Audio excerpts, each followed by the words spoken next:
Valentine's day ചോക്ലേറ്റും റോസാപ്പൂവും കൊണ്ടല്ല തുടങ്ങിയതെന്ന് നിങ്ങൾക്കറിയാമോ? അത് ധൈര്യത്തോടെയാണ് തുടങ്ങിയത്. പുരാതന റോമിൽ ക്ലോഡിയസ് രണ്ടാമൻ എന്ന രാജാവ് യുവാക്കൾക്ക് വിവാഹം ചെയ്യാൻ വിലക്കി. വിവാഹം ചെയ്താൽ അവർ നല്ല സൈനികരാകില്ലെന്ന് അവൻ വിശ്വസിച്ചു. പക്ഷേ ഒരു പുരോഹിതൻ അതിനെ സമ്മതിച്ചില്ല. അവന്റെ പേര് വാലന്റൈൻ. അവൻ രഹസ്യമായി പ്രണയികളുടെയും വിവാഹം നടത്തി.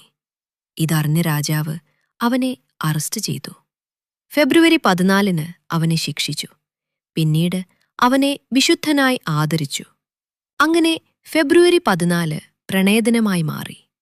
രഹസ്യവിവാഹങ്ങളിൽ നിന്ന് പ്രണയകത്തുകളിലേക്ക്. ഇന്ന് റോസാപ്പൂവും പ്രത്യേക ഡിന്നറുകളുമായി ആഘോഷിക്കുന്നു. വാലന്റൈൻസ് ഡേ വെറും പ്രണയദിനമല്ല. പ്രതിസന്ധികളുണ്ടെങ്കിലും സ്നേഹം തിരഞ്ഞെടുക്കുന്ന ദിനമാണ്. ഇത്തരത്തിലുള്ള യഥാർത്ഥ കഥകൾ നിങ്ങൾക്കിഷ്ടമാണെങ്കിൽ ലൈക്കും സബ്സ്ക്രൈബും ചെയ്യാൻ മറക്കരുത്.